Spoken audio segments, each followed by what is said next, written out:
Good morning, everyone, and welcome to the second lecture of the Weather Reporting and Forecasting Program. As we told you all earlier, the Weather Reporting and Forecasting Program is a project organized by the Globe family of Royal College. It was initiated in 2017, and this year it will take the form of a lecture series consisting of 4 lectures. Last week, we discussed about weather observation, and today's lecture will be on weather forecasting. To conduct it, we have here with us a very experienced individual in this field, Mrs. Shiromani Jayawardena.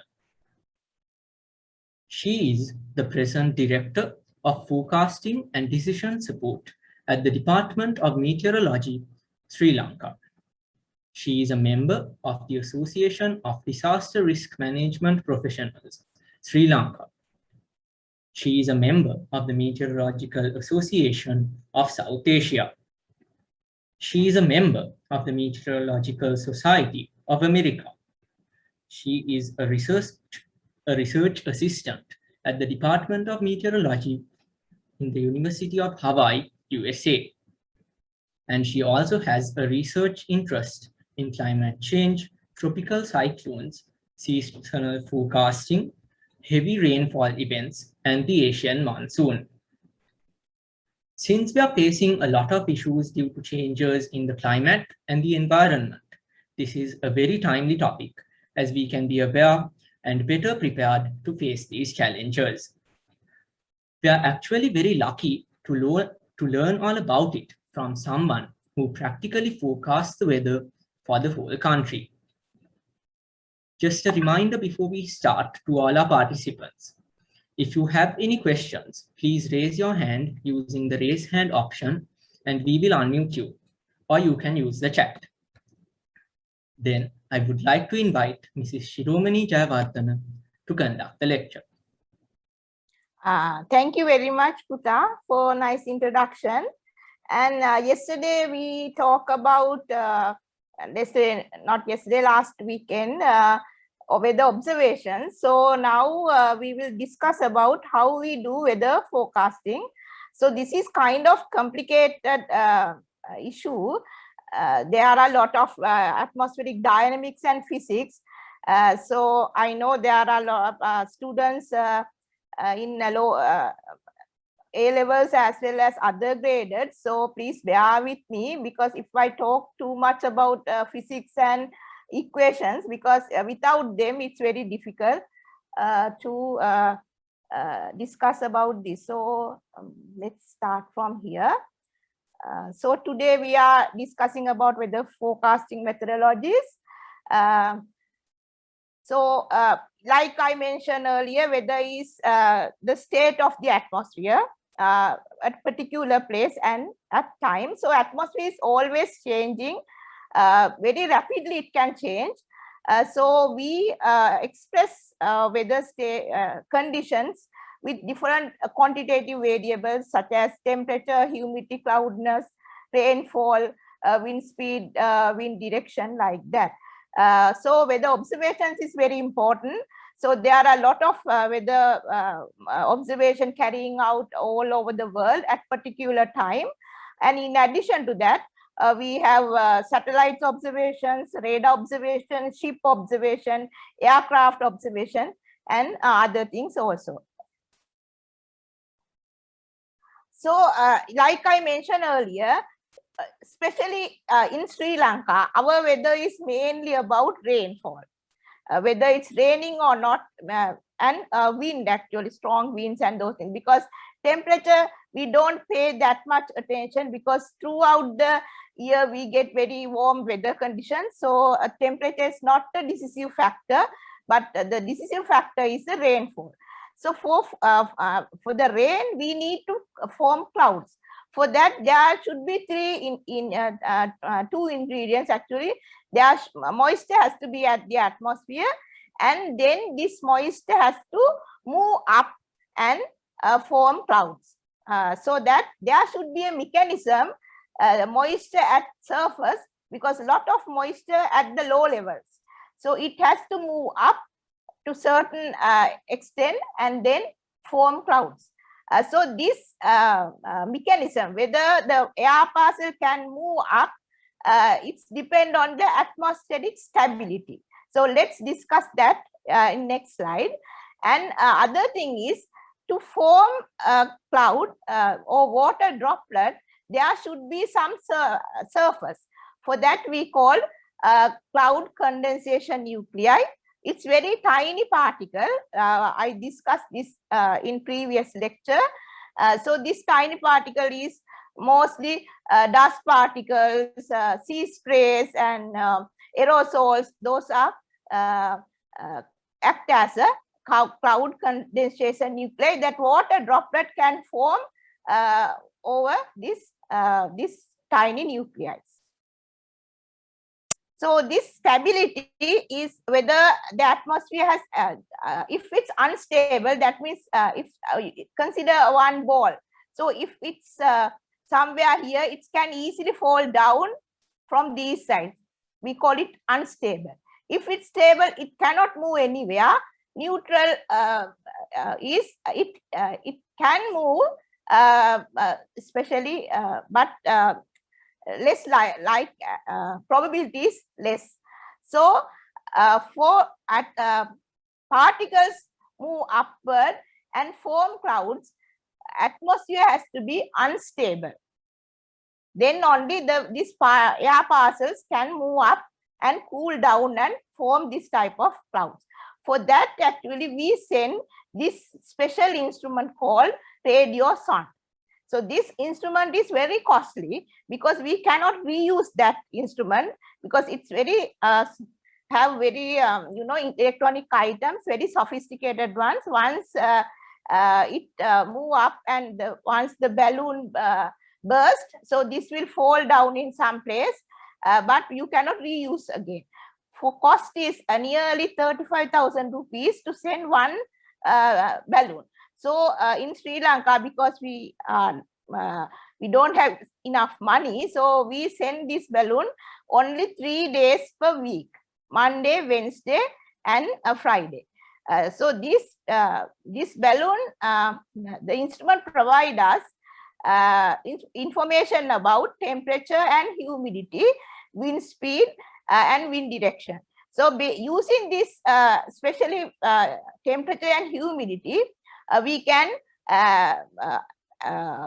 find out whether atmosphere is stable or unstable. I hope that is clear. And other thing is, we need to know about weather system. I hope you know about tropics. Tropic is from equator to up to 30° north and south. That belt we consider tropical atmosphere. And in tropic, because Sri Lanka is located in the tropical atmosphere, so we need to know about what type of weather systems influence our weather. So first thing is intertropical convergence zone. I think this word intertropical convergence zone, where the northern hemispheric wind and southern hemispheric wind meets. So this region is very active.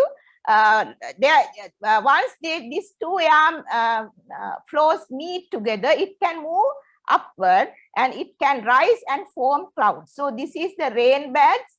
So we can see this is actually in Pacific Ocean. So we can see this northern hemispheric wind and southern hemispheric wind meets, and we can see a lot of precipitation over that region. So this is the cloud image. Cloud image also you can see this band called intertropical convergence zone. In our Indian Ocean, this intertropical convergence zone moves northward up to 25 north and southward up to maybe 20 south. And so over Sri Lanka, this belt will move twice a year.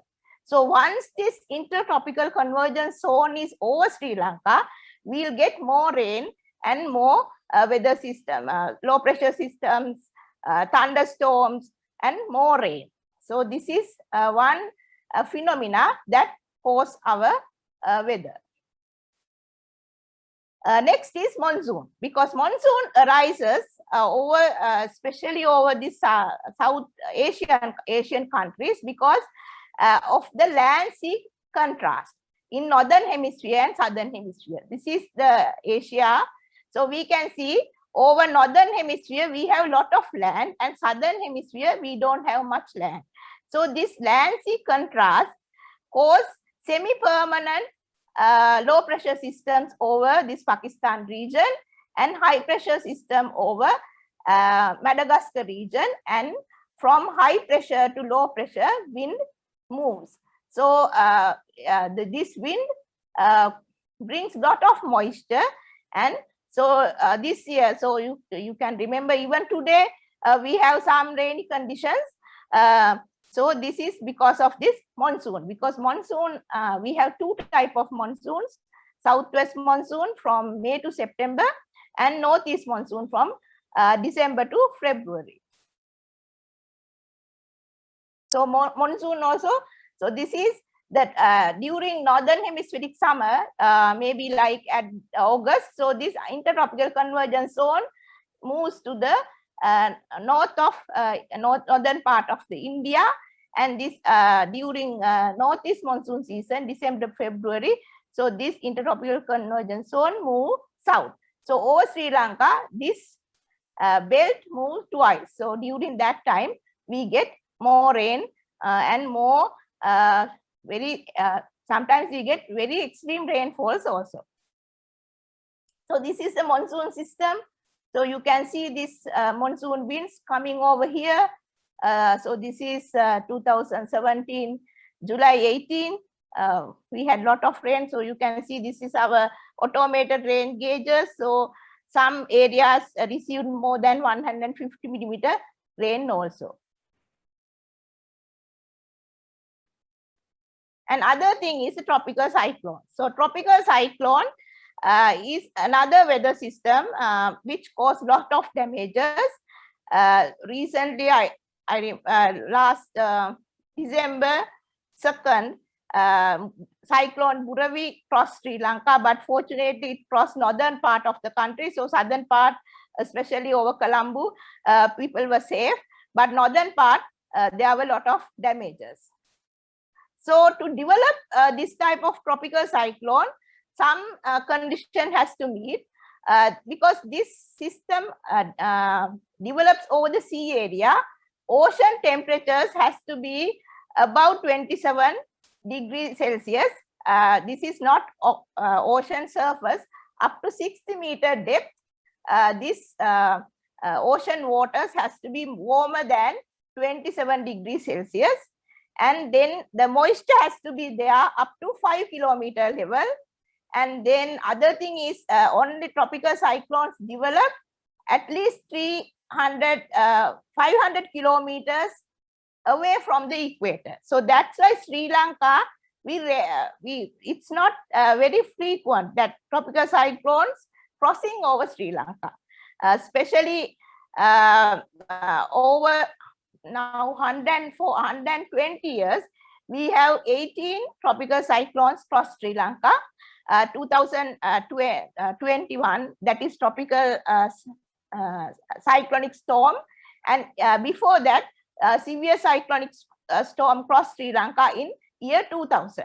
So for 20 years, none of tropical storms crossed Sri Lanka. So because we are located very closer to equator, so that's why there should be maximum distance, minimum distance, at least 500 kilometers away from the equator, this system form. The reason is there's a separate force called Coriolis force, because I hope there may be some any students, A-level students doing maths. Buddha Puta, are there any A-level students here? Yes, madam, there are a few. Okay, okay. So you have you heard about Coriolis force or no? But you heard about Newton's law, right? Yes. Newton's law, yeah. So, but Newton's law only it's theoretically it's act only on non inertial frames, but as Earth is rotating, so this is Earth considered as a non-inertial frame. Because of that, there is a separate force acting because of the Earth rotation that we call Coriolis force. That Coriolis force has to be there to form a tropical cyclone. Other thing is vertical wind shear. Wind shear is the speed of wind direction at two levels that has to be minimum, because these tropical cyclones formed and stay in the ocean for 7 days. So if there's a very strong winds, the moisture can move from that particular place. So to keep the moisture in same place, so the wind speed has to be minimum at vertically. That's we call wind shear. So there are, like, before formed the tropical cyclone, there are different stages. First is I hope you heard about low pressure areas. Low pressure area, there should the minimum this categorization based on the wind speed and wind pressure. So if the wind speed of the system is less than 31 kilometers per hour, we call it a low pressure area. So then this will intensify into a depression. Depression is 30 to 60 kilometers per hour. Then cyclonic storm, that is 62 to 107 kilometers per hour. Then now we have different names, like after tropical storm, we have severe tropical storms, very severe, like that, different names are there. We will discuss that little bit later. And this tropical cyclone, at different basins, they have given different names. For example, in Atlantic Ocean, they gave a name hurricane. In Pacific Ocean, especially North Pacific, they give this name typhoon. Over Australia, they give the name Willy Willy. And Indian Ocean, we call it as tropical cyclones.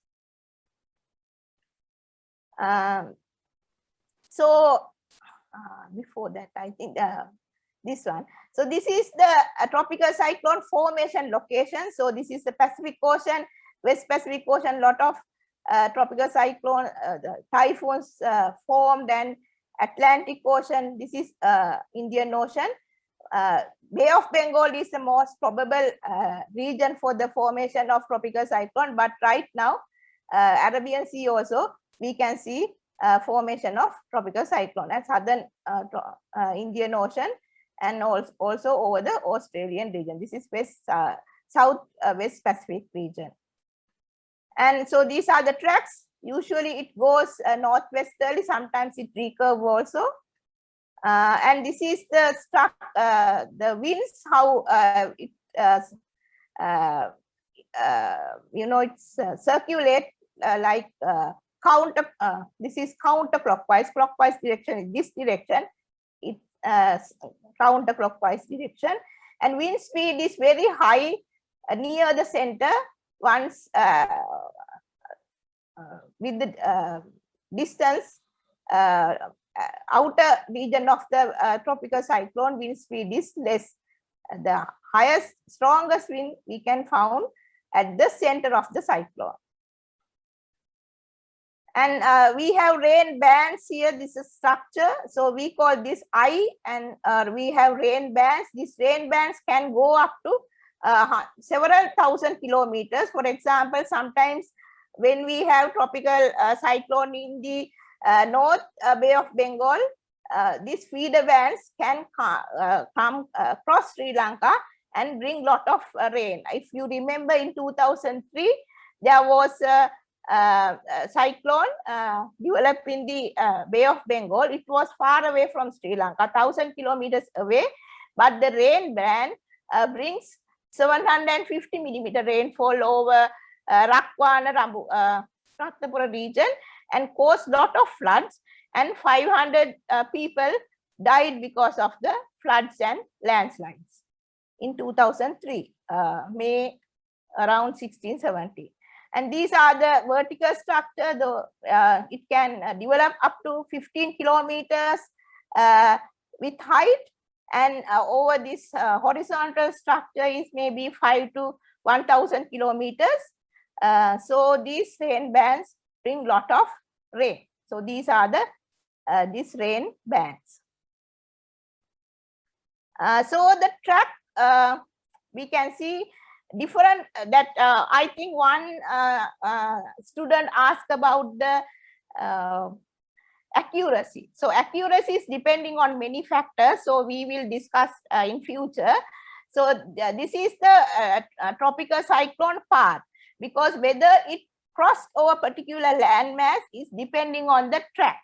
So these are the tracks given by different models. We will discuss about models later.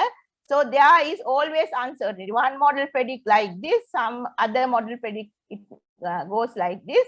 Actual, maybe this is the yellow color one is the actual path of the cyclone. So at the beginning, it gives different directions, but once we move closer, we can give good predictions. So these are the predictions. Actual model is moving, actual cyclone is moving this direction. So you can see different models give different directions. That is the uncertainty of the path of the cyclone.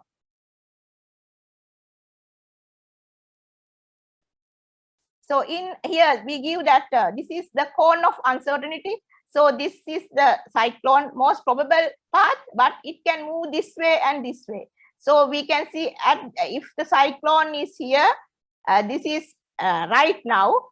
After 3 days, it can be either here or here, but most probable path is this one. So there is always uncertainty. That's why I remember when Buravi crossed Sri Lanka, we predicted it will cross between at 2 days earlier. We predict between Batticaloa and Point Pedro.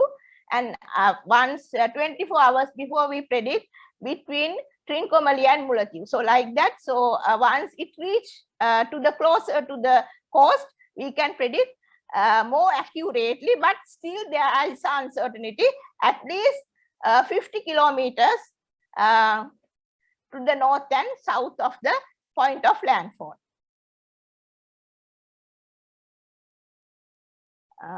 So this is the uncertainty again. So this is the tropical cyclone. Buravi, few days before it predict it can be from Batticaloa to Point Pedro, but once it moved closer, so the prediction came from Trinco to Mullaitivu. Actually, between this two, it crossed. So this is the prediction. Actual crossing place is closer to Mullaitivu. So this is the monthly distribution. In generally, December is the most cyclones cross Sri Lanka, November and December. But over this from 1906 to 2021, we have crossed 18 tropical cyclones Sri Lanka. Not very that some countries like for example Philippines, they each year at least 17 cyclones cross landmass of Philippines. So compared to Philippines, Sri Lanka is so lucky because we are very closer to equator, so the landfall probability is much less. But with the changing climate, we cannot be sure about that. Maybe we will experience more cyclones. So these are the path of the cyclones which cross different years, and this is the last time Buravi cyclone. So these are the pictures, and then we'll discuss about. I don't think this is important. This might be important because these are the Indian Ocean, how we classify weather systems that can lead to cyclonic tropical cyclone. Low pressure area is the most initial stage of the system. Then it developed into a depression, deep depression, cyclonic storm, severe cyclonic storm, very severe cyclonic storm, extremely severe cyclonic storm, and super cyclonic storm. So this categorization is based on winds, maximum wind speed of the system, accuracy, 3-minute average wind speed, plus the pressure, lowest pressure. So this is up to, if it's up to 31 kilometers per hour, we call it low pressure area. Up to 50, then depression up to 61, the deep depression up to 88, cyclonic storm. So Buravi is cyclonic storm. So the maximum wind speed is around 85 or something. And super severe cyclonic storm, when it go to 117 kilometers per hour, and super cyclonic storm is up to 220. So it's very damaging, but we never experienced this type of super cyclonic storm. Even year 2000, we experienced only severe cyclonic storm. So far, whatever the across Sri Lanka, it's maybe in 1978 there was a cyclone cross Batticaloa region. So it maybe I remember its wind speed is more than 120. So it was very severe cyclonic storm, but never crossed super cyclonic storms over Sri Lanka so far. We issue, there's a warning criteria, but I don't think it's not essential. So we will now discuss about weather forecasting, right? There are different type of forecasting. For example, for aviation or the pilot, they need like very short range forecast. Before they land over Katunayake Airport, 6 hours before, they wanted to know whether what type of weather can be expected. Especially they want to know about the wind direction, wind speed, because they have to land towards headwind. Wind has to come towards the head of the airplane, so we call it headwinds. Otherwise, they cannot land at properly to the runway. So they need very short range forecast. And other thing is the visibility. So whether they can see the runway clearly. The visibility can drop because of two things. One is heavy rain, other one is fog or mist. So heavy rain, if it's heavy rain, they wanted to know how long this heavy rain persists. For example, if it's clear in 10 to 20 minutes, they can circulate near this airport. If it persists for a longer time, so we have to, he has to go to another alternative airport, because he cannot stay around the airport because maybe he has limited fuel to stay around the airport. So he has to go to Mattala Airport. Previously, actually, the shortest distance is this Madras Airport. So he has to go to there. And then short range forecast, what's going to happen from 6 hours to 3 days. And then medium range forecast from 3 days to up to 10 days. And longer range forecast, that is about 2 weeks. And then we have monthly forecast, seasonal forecast, and even what's going to happen in future, like maybe like next 20 years, next 30 years, that we call this climate change projections, right? So long range forecast, actually we cannot predict whether today is 7th August, in December 7th, whether it's going to rain or not. We cannot predict like that. So what we can predict is month of December can be more rain we can get, or less rain, like that. So there are a lot of limitations. Let's see what next. So these are the type of predictions. We give different names. For short range, we give predictions like 1 day weather forecast, 3 day forecast, 7 day forecast, like that. But after 1 month, we give like outlook. outlook is what's going to happen, whether we get more rain in month of September or less rain. And then when we go to decades and centuries, what's going to happen is at the end of this century, so in 2100. So that is we call projections, climate change projection, because projections is based on how much greenhouse gases you emit to the atmosphere and how much radiation will absorbed by these greenhouse gases and re-emit to the earth, and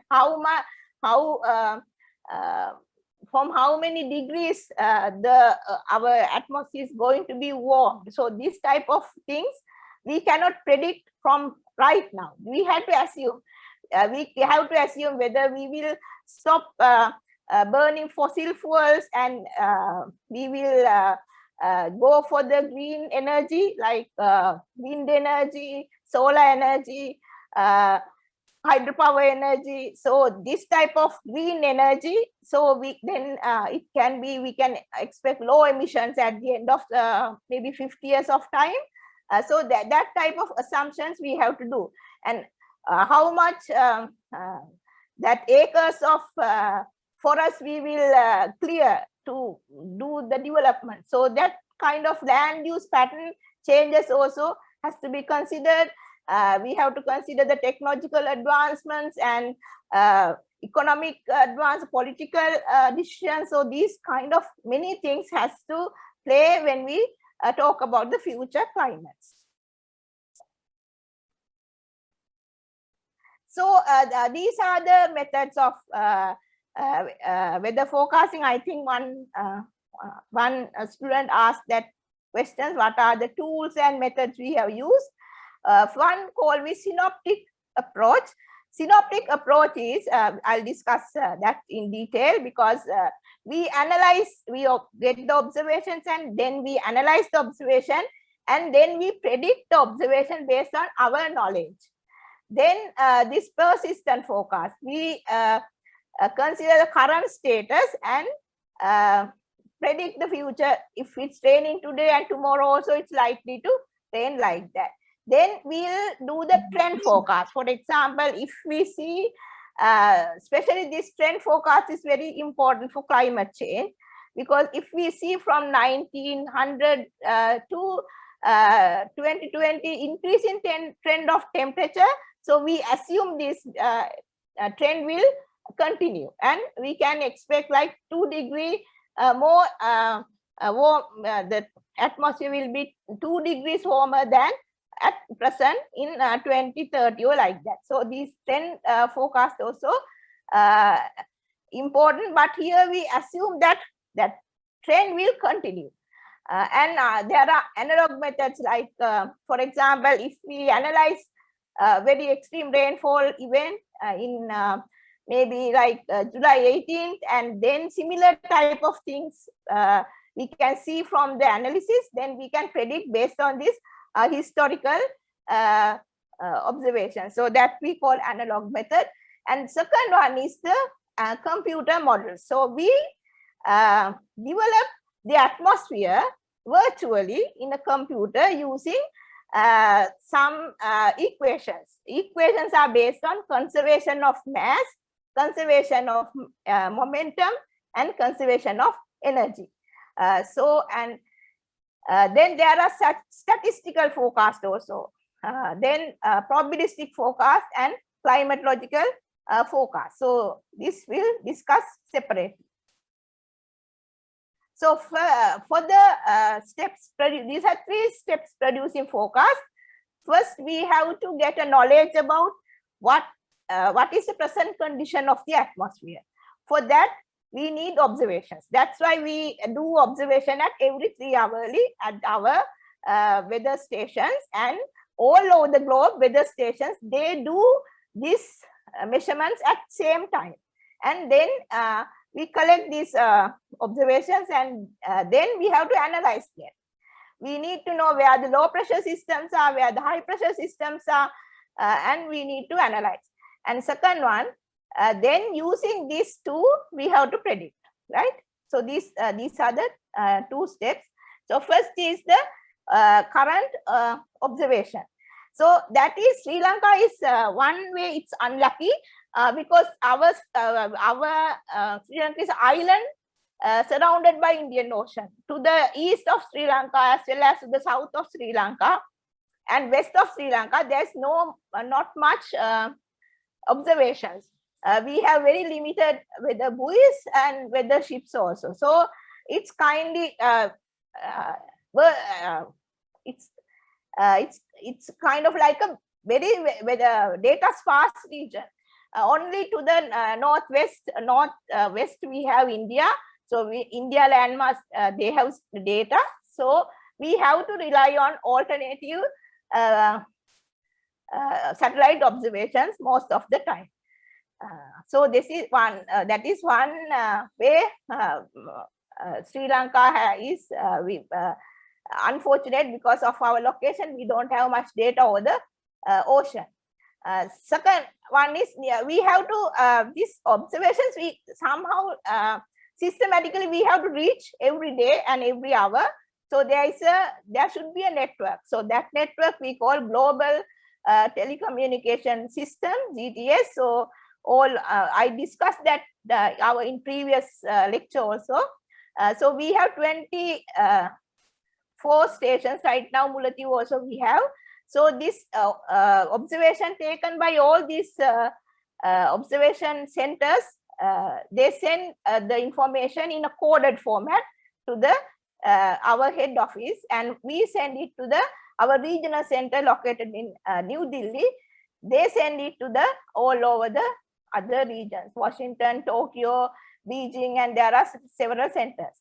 And these centers also send to the main regional centers, and from them we can get observation from other countries also. And then we have to once we get the whole observation, satellite observation and everything, so we need to analyze. So it can be computerized analysis or manual analysis. So, and we need to find out where are the low pressure systems located. This is the I hope this is you don't maybe remember this is tropical cyclone Vayu located southeast of southwest of Gujarat. So this where the low pressure systems are, where the high pressure systems are, and these things we have to analyze, right? And then so the next step is using analysis how we predict the future.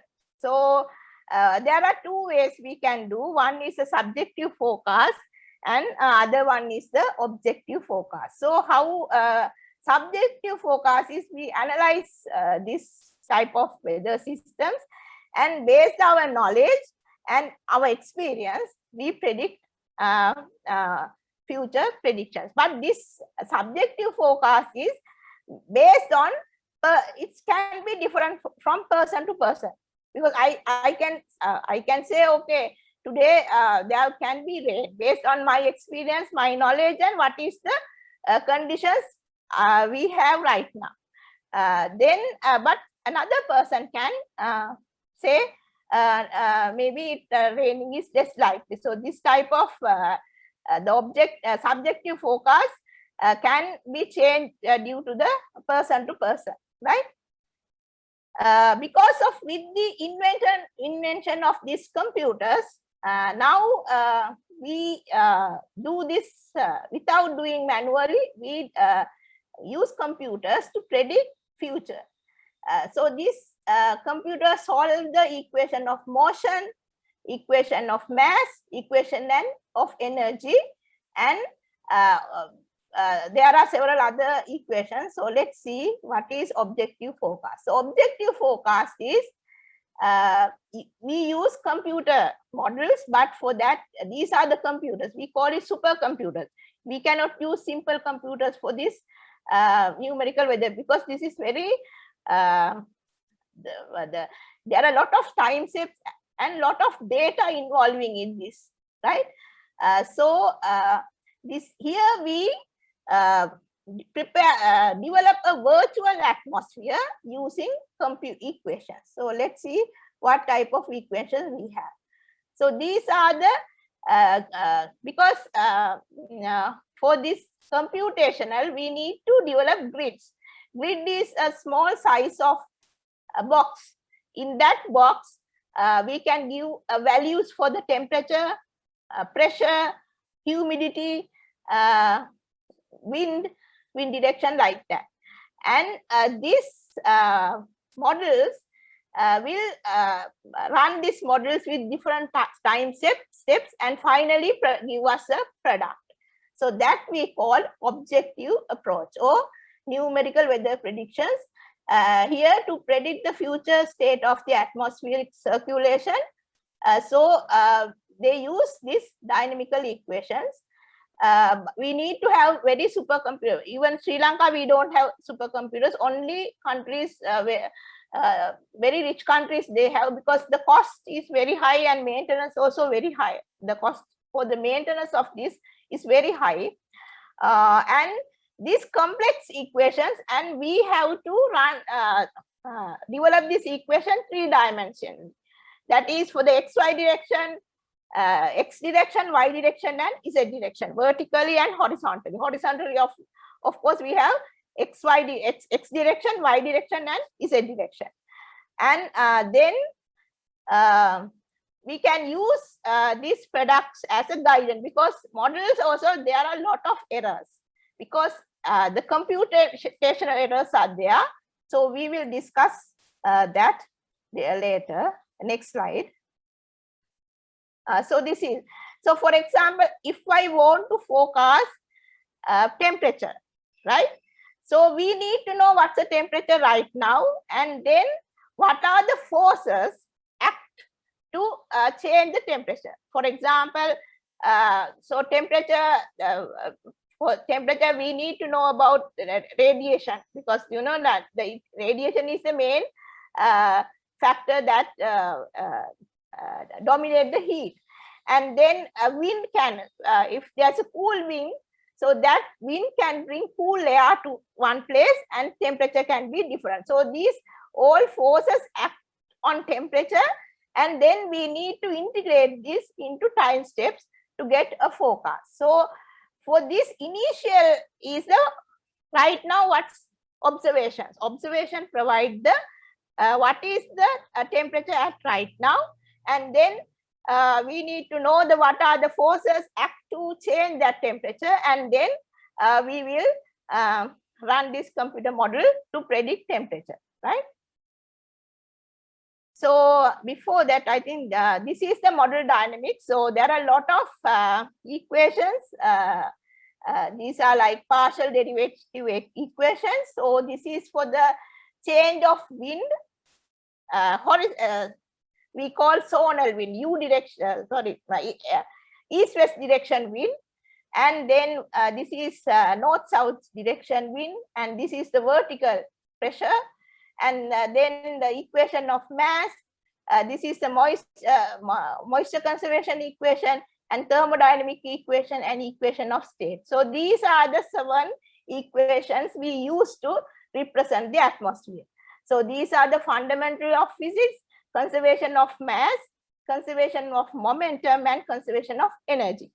And then the problem is we need to predict rain, but rain is not in any of these equations. We have wind direction for the X direction, wind for the Y direction, and then this is vertical direction. And then here also we have vertical wind, U wind, and horizontal winds. And this is the moisture we have, and then energy and equation of mass, but there is no equation to predict rainfall. That's the difficulty. That's why we will get lot of errors. So based on these equations, we have to predict real atmosphere. So the computers can, because there are no equations enough to represent real atmosphere. So that's why there are always gives errors, right? So I think one student asked about why there are errors in the forecast. So that is the one reason. And then we have to create this type of box. So in this grid, we call it a grid box. So each grid box have temperature, pressure, Q is the moisture, humidity, and then winds coming into this box and winds going out of this box. So this is X direction, Y direction, and Z direction. So these are the variables they have. And then, if we want to run the globally, so this is for horizontally, we have to have grid box as well as vertically, up to at least 20 kilometers from surface to top of the atmosphere, because that up to only 20 kilometers, this moisture and everything present, then we can, the influence for the weather is less. And so these are supercomputers to run this type of models. So these are the grid box, and in addition to that, there are some physical processes also which cannot be present in equation. For example, solar radiation coming in and outgoing long wave radiation, and then how the heat exchange, evaporation and condensation and formation of clouds, and how this radiation interact with different biological phenomena like trees and grasses. So these are very different, and how the land and ocean interact. These are not represented in the atmospheric model. So we have to have another physical types. We call it model physics. We have separate, no equations, but separate small models to represent these phenomena. So then I need to go back. One more thing. So, the forecast accuracy for the numerical prediction depend on many factors. One thing, initial data. So if we have a data gaps, so then we cannot represent the atmosphere exactly what's the present atmosphere. So there are errors because of the gaps in data. Other one is some physical phenomena are not yet understood fully.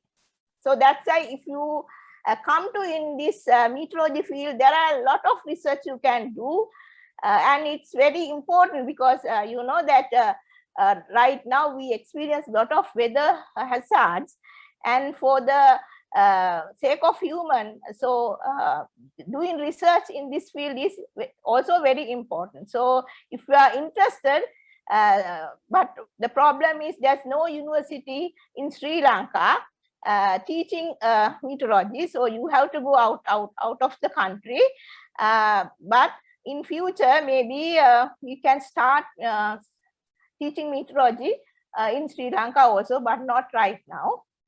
And some small scale atmospheric processes are not cannot represent because of that size of the grid box. I think that's one thing I have to this is the size of the grid. So this is actual observations.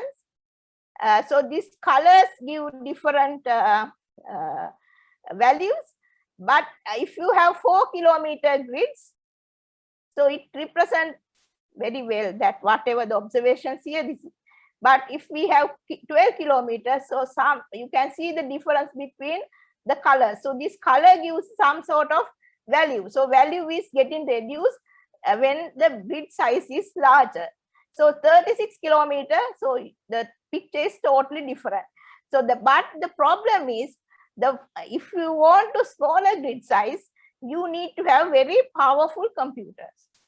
So there are a lot constraints because of the computation ability to reduce this grid size, right?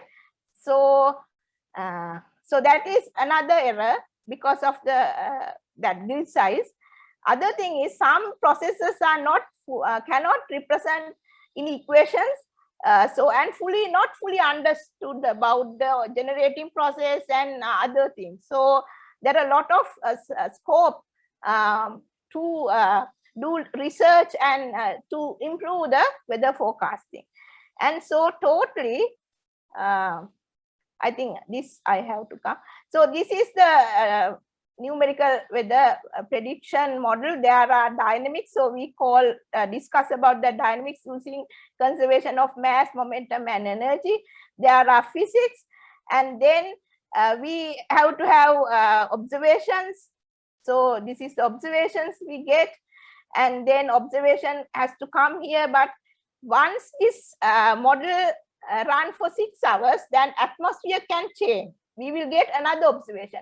So we have to feed that observation, that we call assimilation of data. And then there are model numerics, how to you know that we have partial differential equations for how to solve this equation. So there are different numerical methods for that. And then once we got the output, there still we have to do some guidance using observations, because there can be a lot of we have to forecast. There's another process going on to forecasting process, and finally we will get forecast. Still we have to do verification, because model sometimes there are model bias, we call model bias, that is sometimes it gives overestimate. If we like actual rainfall is 25, it gives 50, always 25 millimeter above the actual value. So that call of consistence bias we can remove using bias corrections. For that we need to have verification. And then other errors because of the computational and of the lack of observations we will get. So it's very complicated. So this is actually, we run weather research model for Sri Lanka. So this is our product. So it's available in our websites. So these are the different methods we use for different computational methods and model physics and this type of things. So producing forecast, we need to, like I mentioned earlier, so we have to have observations and upper air observations, surface observations, satellite observations, radar observations, and then we have numerical model outputs. So numerical models also give errors. So you have to there are what we do is in Sri Lanka we have different models. We run our own weather research model. We have a European Center for medium range forecast models. We have Australian model. We get data from USA models, and India provides some products, and then Japanese products, Chinese products. So we try to analyze, and if we see consistency between these model products, so we know this phenomena can occur. So we can give with some confidence, but there is always space for uncertainty. Error can occur. So seasonal prediction is different part. So I will go for the questions, because this is another phenomena I don't want to. So first one, is error possible for weather prediction? How and why? I think it's clear. Do you need any more explanation? I need your voice. No, madam. It's clear, right? Yes, ma'am. Okay. So what are the tools are used for forecasting weather? So these tools, like I mentioned, we have analog method. We use multi-models, different models. So I can, maybe I can, after this, I will stop share, and we will, for 5 minutes, we will go, what is the real products we use for Sri Lanka using my desktop, right? The desktop screen. How do we do forecast? I think it's clear. And why weather forecasting important? It's very important, because if there's a very heavy rainfall coming in few days, you have to do the preparedness, you have to allocate resources, especially before the monsoon season. We will all Disaster Management Center, Irrigation Department, National Building Research Organization, and other stakeholders, we come together and discuss what is going to happen to the monsoon, and we will get when we possible season, exactly we cannot say, but a few days in advance, at least we can, at the third week of May, we can experience this some intense rain. So they allocate boats, other things to different places, and so quickly once this hazard occurs, so they can do the rescue operations and these type of things. So it's very important to do forecasting. There's no easiest way. So I hope once you go to actually to be a meteorologist, we need to learn physics and maths and dynamics is very important. So if you want to do mathematics, then after your graduation, maybe you can do a lot of work in the field of meteorology, and maybe you can develop easy forecasting technique. So let's, I'll stop share here, and I will open. Okay.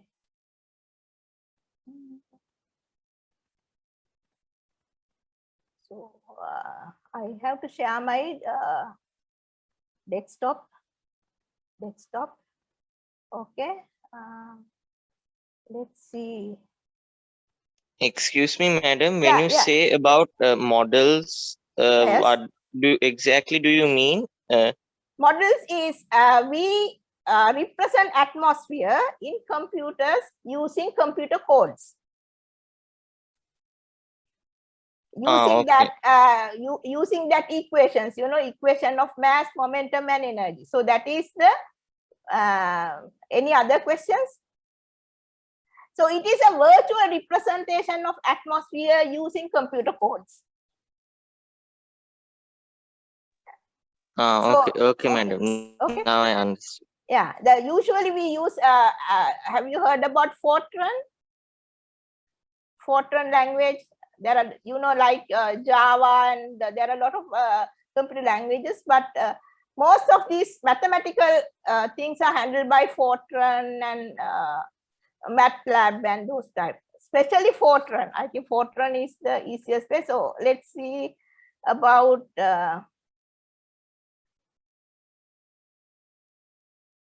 products. Right now we have so many products.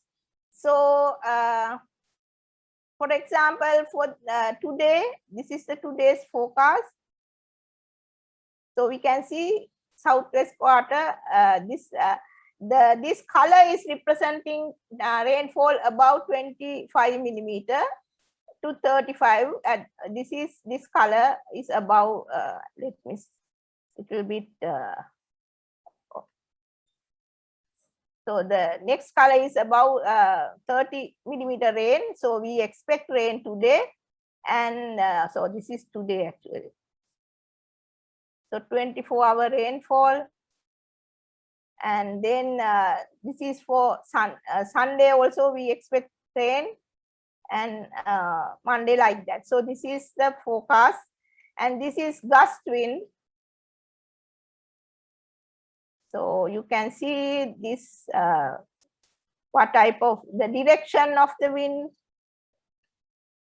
So these are the model predictions actually for today, and then tomorrow. So we the strong winds are also possible over these upcountry regions, and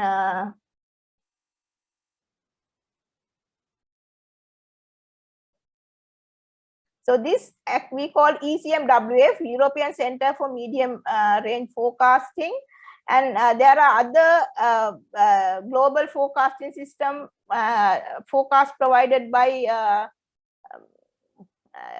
USA. So we compare these things, and then we will do the forecast. So there are a lot of other products. For example, like for heavy rain, thunderstorms, we have lightning flash density products and lightning flash probability. There's a separate term called CAPE, convective available potential energy. There are a lot of indices we develop using that radio sound observation. So these K index also, if it's above 30, so this pink color represent possibility of having thunderstorms. So today, actually evening, there's a possibility for, let's see.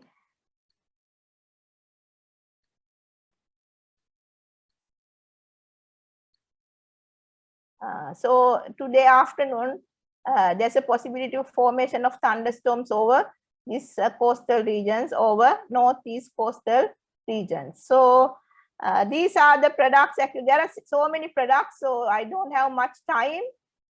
So these are the extreme index forecast. So these all things we consider before we provide the forecast. So any other questions? And real-time observation also, I think it's important to show you. Let's see. We have some rain gauges. So right now, so we can see especially this western slopes of Central Hills reported 42.5 rainfall. Some these are not working, that's why even we had rain, it mentioned 0. So some, especially most of this inner part of the country, Sabaragamuwa and North Central Province received some sort of rainfall, about 42 millimeter right now. It's the highest based on our real-time observations. So any other questions? In chat box, any questions? No.